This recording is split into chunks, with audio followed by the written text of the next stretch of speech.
We've got to give you the update on what's happening with Israel and Iran as they are maneuvering themselves into what is potentially World War III. But in the meantime, it doesn't really matter to the people that are on the coast where 90 ports are right now being locked down, and you're starting to see the supply chain break down. You're going to hear about the longshoremen strike. It's going to affect everybody on the East Coast and in the United States. But if you're in North Carolina, if you're in Carolina, if you're in the area where that hurricane hit, you're really not caring about what's going on anyplace else because your house is devastated, lives have been lost. And I want you to know in this broadcast, we're going to be covering some important footage on all those subjects and even some prophetic insight in terms of what the timing of things is. It's happening, lining up with the Bible. But if you are watching these things, understand something. If a person knows when the thief would come, they'd prepare themselves, Jesus said. That's the problem. The thief comes, a disaster comes, and whatever you've got is what you're stuck with. That's why if you don't have a food supply, that's it. You can't order it then when the supply chain is broken or when the hurricane hits. You need to have the food supply then. At least something that'll get you by and your loved ones for a week or two. My Patriot food supply, I haven't talked about it for a while, but I'm bringing it back right now. Because LanceWallnau.com/Patriot has a special offer, saves $50 off a 4-week emergency supply of food. That supply of food is all the nutritional elements that you're going to need to have a fully strengthened, vitamin-packed, protein-filled, carbohydrate-rich diet. And the food is delicious, and it will last. So you don't have to worry about having to replace it in 6 months. I want you to go to LanceWallnau.com/Patriot. Just look for yourself at what's available and save 50% when you order today. If you use LanceWallnau.com/Patriot, they have a special setup for you. Go there, take action now, because it's when it's too late, you don't want to go to My Patriot. Go to it now. All right, in that case, let's get into today's show. Iran has launched a major missile attack on Israel, and the response has been incredible again, as Israel was able to intercept the ballistic missiles. But what's important to know is that this wasn't done by Hezbollah, the proxy of Iran in Lebanon. It wasn't done by Hamas, the proxy of Iran in Gaza.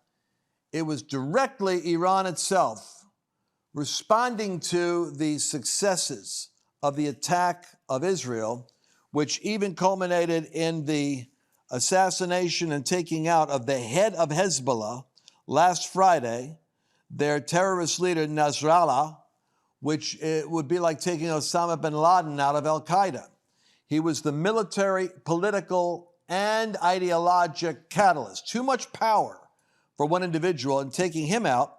Plus, there was the couple of hundred that were taken out with the pagers that exploded, and then the walkie-talkies that exploded 2 days later. Their infrastructure is really decimated. But I want you to watch the footage as to what it would be like for folks like me and others who are on our way to Israel at this very point in time, to be in Jerusalem or Tel Aviv, to be watching these rapid-fire, major ballistic missiles that move at a rapid speed coming in to attack Israel, and then watching Operation David Sling, which is the defense shield that goes up and intercepts and tries to grab or knock these off target. Let's watch this footage right here. I mean, you can see. Right now, I'm counting, Dana, at least a dozen in the air at one time. This is a major attack. Jim Sciutto, this is obviously it's a major attack. There's no question. What you are seeing, what we are all seeing with our own eyes, is a major attack from Iran. It's a major attack, Dana, and it's an escalation. It's an escalation of this war beyond what we saw, I think potentially beyond what we saw in April when Iran launched dozens of missiles and drones. This attack, according to U.S. intelligence, principally or perhaps entirely ballistic missiles, which are the fastest by far and the most dangerous. Wow. Can you imagine if you're there right now experiencing that? Now, the reason why this is serious is those that are concerned about World War III see that Iran, Netanyahu says, Iran made a big mistake tonight. It will pay for it. The regime in Iran does not understand our determination to defend ourselves and our determination to retaliate against our enemies. Imagine if Iran had a nuclear weapon in its arsenal right now, as Turkey has or as Pakistan has, pushed to the extreme with an Ayatollah or an ideologic fanatic at the helm. Who doubts that to overuse the term, Stalin or a Hitler wouldn't use a weapon of mass destruction like a nuclear weapon? Well, they would if they have it, which is the threat that Israel's concerned about. Think about this, we go places the average broadcast doesn't go. Will the Israel military see this as a sufficient justification to begin to go into and bomb infrastructure where they believe the nuclear project is advancing in order to attempt to take it out, knowing that it's under bunker after bunker, layered so deep in a protective shell and encasing is where their nuclear project is, but Israel might go after it. Or, conversely, the great vulnerability in Iran is their refinery. They only have one export, which, thanks to the Democratic Party with their multiple $1 billion of released funding that went into terrorism as it ends up, their one economic engine is oil. Their refinery, therefore, becomes a strategic infrastructure target. Do they go for the nuclear facility and do they go for the refinery, essentially bringing Iran's economy to a standstill? Now, Russia has an agreement of some sort with Iran that we don't talk about. But the nutty part of our government that we must worry about, that would love to have, and it just kind of, I'm telling you, it's insane, wants to have more of an engagement with Russia.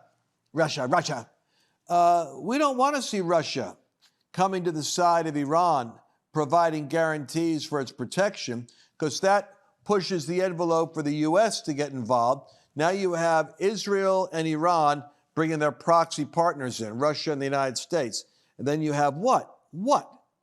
Well, that's something which if Donald Trump was in office, it would have a whole different chilling effect on that conversation. So that means that some people might be saying, if you're going to do something, man, do it now while Biden's president. So this is really a time to be praying and paying a lot of attention. Do you have any contribution to making this from the world? You have a Bible verse that is very important. Mercedes, would you please read this Bible verse? Because it's going to prophetically come into the timing right now of what's happening in Israel. Yes, so you were saying to read Nehemiah 6, this is 15 and 16. So the wall was completed on the 25th of the month of Elul in 52 days. When all our enemies heard about it and all the nations surrounding us saw it, they lost their confidence, for they realized that this work had been accomplished with the help of our God. Is it possible that God could be doing something on the 25th of Elul that would cause the nations surrounding Israel to be afraid, to lose their confidence, and to recognize something is at work here that is bigger than us? I have an important prophetic update from my Messianic pastor, Mario Bramnick. He says, Israel's operations against Hezbollah with the killing of Nasrallah, the head of Hezbollah, began last Friday on the 25th day of Elul. That very day I just read to you. Netanyahu was decreeing against Israel's enemies at the United Nations. He was making his decree as Israel was striking on the 25th day of Elul. And he brought Hezbollah to its knees on the 25th day of Elul. As Nehemiah says again, the wall was completed on the 25th of the month of Elul in 52 days when our enemies heard of it. And all of the nations surrounding them lost their confidence, for they recognized that the work was done by God. Sanballat and Tobiah had been defeated, and all the nations surrounding Israel lost confidence. Hezbollah is right now in disarray. The Iranian Ayatollahs are terrified, but must do something to demonstrate their strength, lest there be an upheaval in their own nation against them.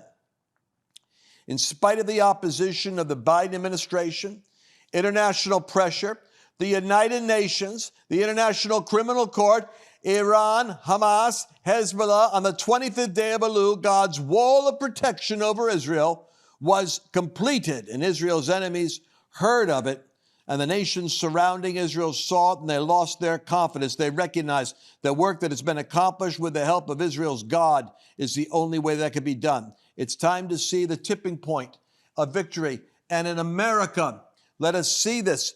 Those of you that don't ever look at it as Israel is over there, the United States is here, we have such a unique history, our own sequences from the, and I won't go into it now, but our history of the revolution of Christianity, even in the United States, from 1908 to the 1948 to 1967. At each interval of the American church coming into a greater awakening, Israel had a convulsion, a crisis. The two countries have been connected right down to the modern day Cyrus, who I said was Donald Trump, and who the Sanhedrin minted a coin putting Cyrus and Trump side by side, saying that the man who is president of the United States, who gave us our embassy in Jerusalem, this man is a modern day Cyrus. And so I really believe that the wall is being built and the winds are beginning to blow, but that it happens on the 52nd day of Elul.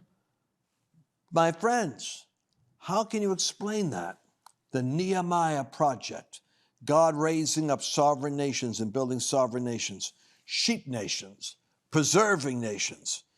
I believe that it is not time to give up and give in. It's time to stand up and push back, because God is at work in the nations. What do you say, Mercedes? Yeah, I think it's just a very, for me, it's a very sobering time to kind of watch everything that's transpiring over there. I don't know if you saw, there's a documentary on Paramount Plus called We Will Dance Again, and it's literal cell phone footage from people who survived that attack that day. And really, it's kind of gut-wrenching to watch, just as a Christian. And then, we believe, I feel like I've been grafted in, right, with the Jewish people, but they're in their cars and, they're being shot at, and you hear the girls in the back, and they're declaring, it's Deuteronomy 6, where it says, hear, O Israel, the Lord your God is one. And in the midst of all of this, and then to see the heroes that day and really what they have to endure. I mean, there's lots of festival goers that ended up in a bunker, and there was this young hero guy that he literally would, every time Hezbollah threw a grenade in, he'd pick it up and throw it back out. And he'd pick it up and throw it back out, and it happened 6 different times. It's kind of remarkable to see what they had to endure, and really kind of where this tinderbox ignited yet again last October. So it's kind of sobering to watch. We have a lot of friends and family over there too. So well, we do. We certainly do, and I'm praying about how to get over there, because it's very difficult to get there right now. But flights canceled. But with legitimate reason, there's war there. But we're going to pray for the peace of Jerusalem, and I believe that God is actually moving in such a way, in spite of Biden's call for ceasefire, which would have just allowed Israel to have had 60,000 people in the north dislocated from their houses because they would have been rained on by ballistics. We give the stupidest advice. There's always peace, yes, peace, stop the fighting, come up with a solution. I'm embarrassed by America's incompetence in these things, and I'm a novice in the matter, and I can see they don't know what they're doing. All right, aerial footage of the hurricane. When we come back, we're going to be covering this serious situation. I don't think we understand in North Carolina the degree of devastation, and I don't want to become lost in different pockets of media vortexes and miss the significance of what our friends are going through in Carolina. We'll be right back with that coverage. What happens if a natural disaster takes place? We have these weird tornadoes that hit in the Midwest and in Texas, but look at the hurricanes in Florida. People can literally have their houses flooded, or they're in a situation where they have no food or access to groceries. Everyone needs at least a 4-week emergency food kit. And fortunately, My Patriot Supply has created a 4-week emergency kit. And these products will last for 25 years. The interesting thing is they give you a 2,000 calorie per day meal. And that's the key.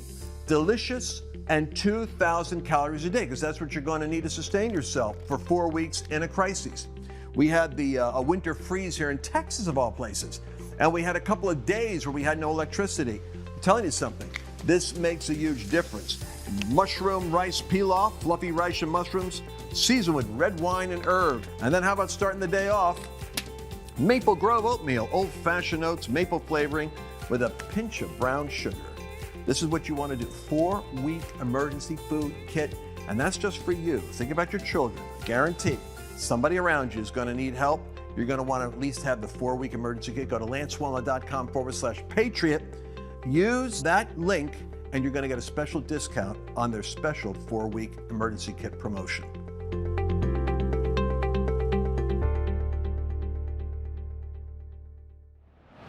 Welcome back to the Lance Wallnau Show. I want to talk to you about what's happened with Helene and the storms that have taken place in North Carolina.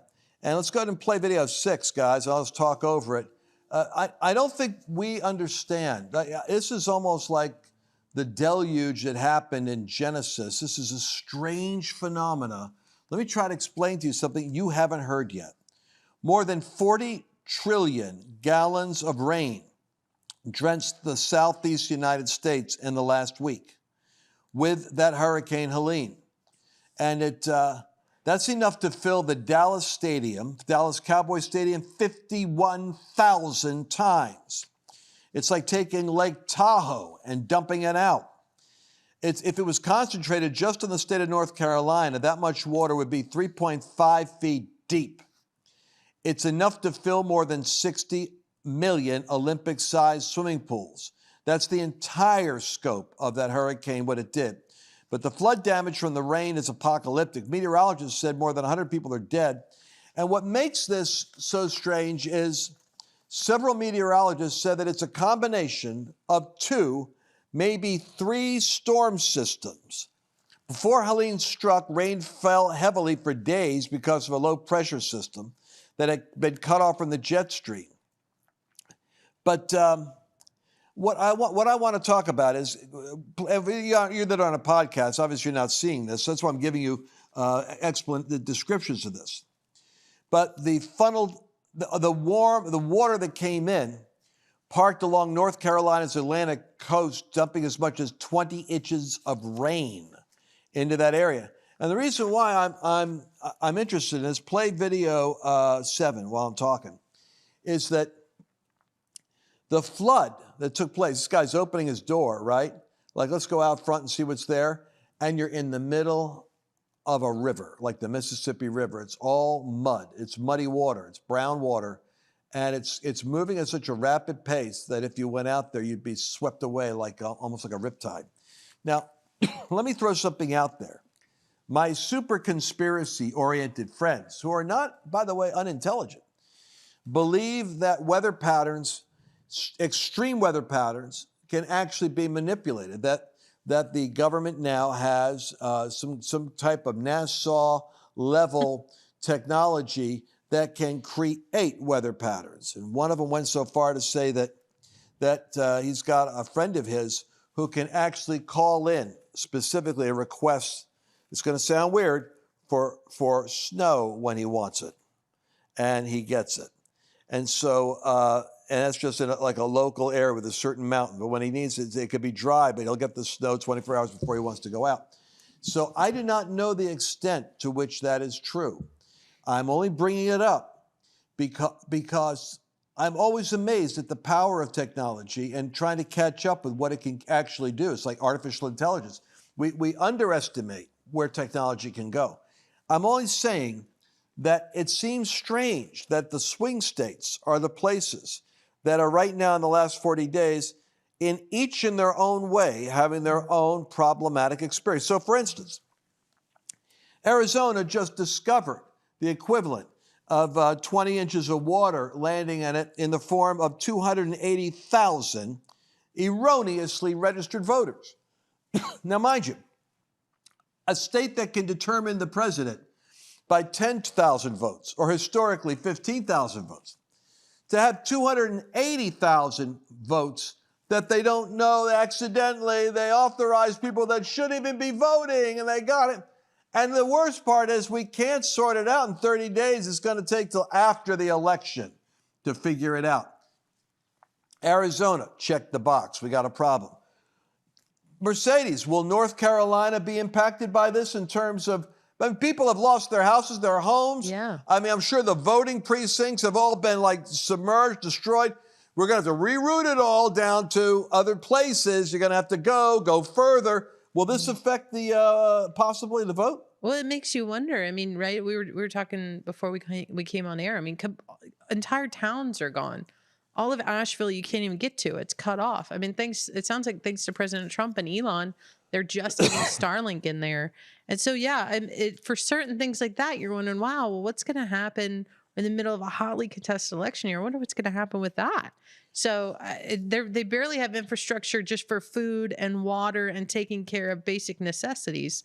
But man, I'm sure it's not the top of everybody's list, but it does make you think. I mean, it's probably a predominantly red area. What's going to happen with those guys? Well, and of course, we're going to see, we already have coverage of President Donald Trump stepping in and doing the presidential thing, setting aside the politics for the moment and really being a consummate politician with a moment. And he's raising funds and showing up with his MAGA hat on, ready to go to work. And I'm not going to play the Jesse Walters segment, the aftermath of how Trump is stepping in to provide aid. I'm just going to say that it seems to me that we're at a place where we need to look at praying desperately for the peace of Jerusalem and for the peace on our borders, because Satan, I know I'm getting covered by a lot of people in what I say about the devil these days, but the enemy can send storms, can facilitate. He's the God of this world, and we must pray vigorously to ask for the shalom, the peace, the grace of God to be upon this country during this time, because there's forces at work that want to assassinate Trump, that want to disrupt the election, that want to find a way. And you all know what I'm talking about. You call it the October surprise. Well, let's gird up ourselves and stand in the gap and not be caught sleeping. By the way, some people are saying I'm reading comments are being saying they don't know about this voter fraud. Well, it's 280,000. They're going to say 210,000. But check out video segment 10, and you'll just play it for them so they can see what I'm talking about. Now, this new data set, as they're calling it, brings the total number of people impacted to 218,000 instead of the 98,000 we first reported. These people were mistakenly marked as having provided documentary proof of citizenship. And Arizona voter registration database now has correctly flagged the impacted individuals. Election officials say they will contact the affected Arizonans with information regarding their status after the general election. That means for now, the Arizona Supreme Court's ruling is going to stay that impacted voters, that includes all of them, will still be able to vote. Well, I wasn't making it up, folks. I'm not making it up. And I think it's larger than 218,000. I read 280,000. But it could be, I think it was 80,000 Republicans, like 200,000 others. So the longshoreman strike, by the way, is in the news. And we have to talk about that for a second because by the time that you watch this, it will already be moving to the next level. Now, this isn't the most flattering advertisement, I don't think, for the longshoremen, because their president, Harold Daggett, is making the argument that you're all going to feel the pain of how important the longshoremen are. But it does show you how the American supply chain is affected by like 90 ports of entry. And Mercedes, if you could kind of look this up while I'm going to talk about this, what is the beef? They want more money, but what's the real situation there? I'm kind of curious about what the longshoremen's argument is, because I think it also has to do with AI and the possibility of losing their jobs. But play video 2 so the folks at home can see this. These people today don't know what a strike is. Right. When my men hit the streets, from Maine to Texas, every single port will lock down. You know what's going to happen? I'll tell you. First week, be all over the news every night, boom, boom. Second week, guys who sell cars can't sell cars because the cars ain't coming in off the ships. They get laid off. Third week, malls start closing down. They can't get the goods from China. They can't sell clothes. They can't do this. Everything in the United States comes on a ship. they go out of business. Construction workers get laid off because the materials aren't coming in. The steel's not coming in. The lumber's not coming in. They lose their job. Everybody's hating the longshoremen now because now they realize how important our jobs are. Now I have the president screaming at me, I'm putting a Taft-Hartley on you. Go ahead. Taft-Hartley means I have to go back to work for 90 days. That's a cooling off period. Do you think when I go back for 90 days, those men are going to go to work on that pier? It's going to cost the companies money to pay their salaries. Well, they went from 30 moves an hour maybe to 8. They're going to be like this. Who's going to win here in the long run? You're better off sitting down and let's get a contract and let's move on with this world. And in today's world, I'll cripple you. I will cripple you, and you have no idea what that means. Nobody does. Lance, I just don't know if this is going to play out the way that he's thinking it. Maybe for a time, maybe they'll get a deal together.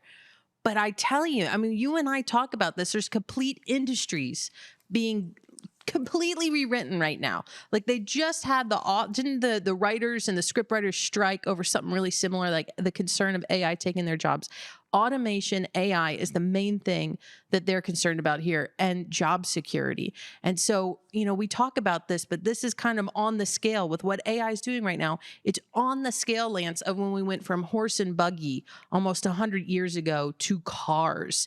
And so entire industries are about to change. I mean, you listen to any futurists like out in the marketplace, and they're saying, hey, this is the biggest thing, especially whoever the next president is. This is one of the biggest issues that they're going to be facing over the next 3 to 5 years.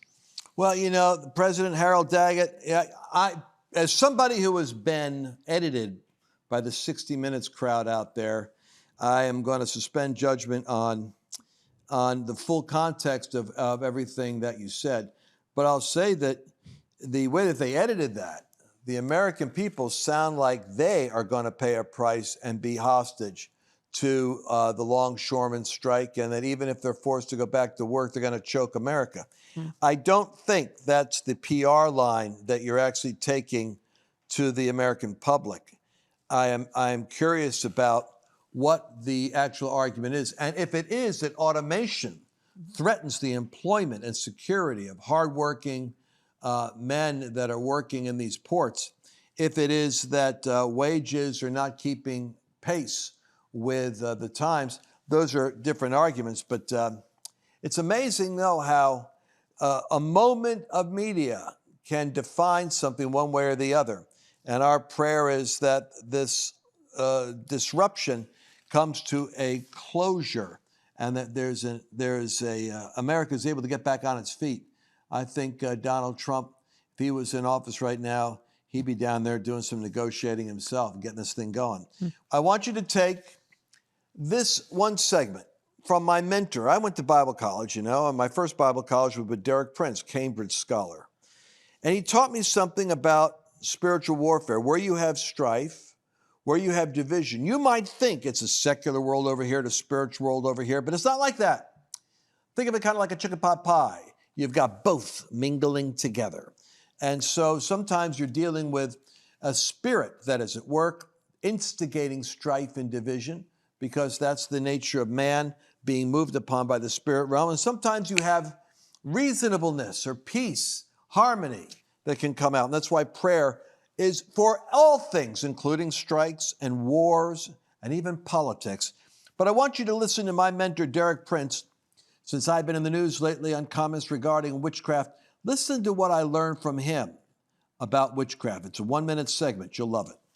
Many Christians are involved in witchcraft without even realizing it. Witchcraft, in its essence, is the attempt to control people and make them do what you want by the use of any spirit, which is not the Holy Spirit. And when my eyes were opened to that, I saw why the church was full of witchcraft. Because there are a lot of people who feel they want people to do something, and they use any means they can do to get them to do it. Because wherever you encounter these operations, you are encountering witchcraft. And it may be you've never realized it up till now. The 3 key words are manipulate, intimidate, and dominate. Now, the end purpose is dominate, control people. make them do what you want. There are two alternative routes. One is manipulate, the other is dominate. And it depends on the situation and the purpose, which route a person will follow. But whether they use manipulation or whether they use domination, the end purpose is, whether they use intimidation, the end purpose is control. And so I learned from my dear teacher that in its essence, witchcraft is the will to dominate and control someone else's life, either by manipulating them with lies, incentives, half-truths, propaganda, or intimidating them. In the United States, when you have so many conservatives afraid of wearing a MAGA hat, I mean, it occurred to me one sober day going through the airport that I was more comfortable wearing a Jesus hat than a MAGA hat. And I thought, my God, something has shifted in America. The spiritual warfare is in such a place now that you're embarrassed, intimidated, inhibited to go in public at a conference, go to Washington, D.C. for a rally. It literally takes courage to show up as a Christian, as a conservative, because of the intimidation of riots, the January 6 proceedings that went on in Washington, orchestrated by the ABC producers, facilitated by a panel that didn't have one legitimate challenging voice on it. And so we've been under this manipulation and intimidation for the purpose of domination. Now we have an election cycle where you've got candidates coming out on the left, suddenly acting like they're all about the middle class, all about you, all about dreaming and hoping and desiring. And suddenly it's kind of like this fantasy script that hasn't been present for the last 4 years. And friends, I think you're in a moment right now where you need to ask yourself, am I under the influence of witchcraft as a spiritual factor, or as the Bible describes it in Galatians, as a byproduct of just a work of the flesh, or other people trying to control you, intimidate you, manipulate you, and dominate you? God wants you free. And that's where we want to go with this message today. By the way, I've been telling people, get a hold of the series on Leviathan and Breaking Controlling Spirits. These are two products that I think can actually help you break free. You could do this for lancewallnau.com/break-free, lancewallnau.com/break-free. I want you to get a hold of both these products, and it comes with my little money-back guarantee. If you listen to them and they don't work, and they don't actually have the impact that I say, send them back and I'll send you your money. But I promise you, if you practice what I speak about in here, it'll change the dynamic of your life. We'll see you again tomorrow. Did you enjoy this latest episode? Please remember to share it with your friends, because the more knowledge you have, the better equipped you are to navigate the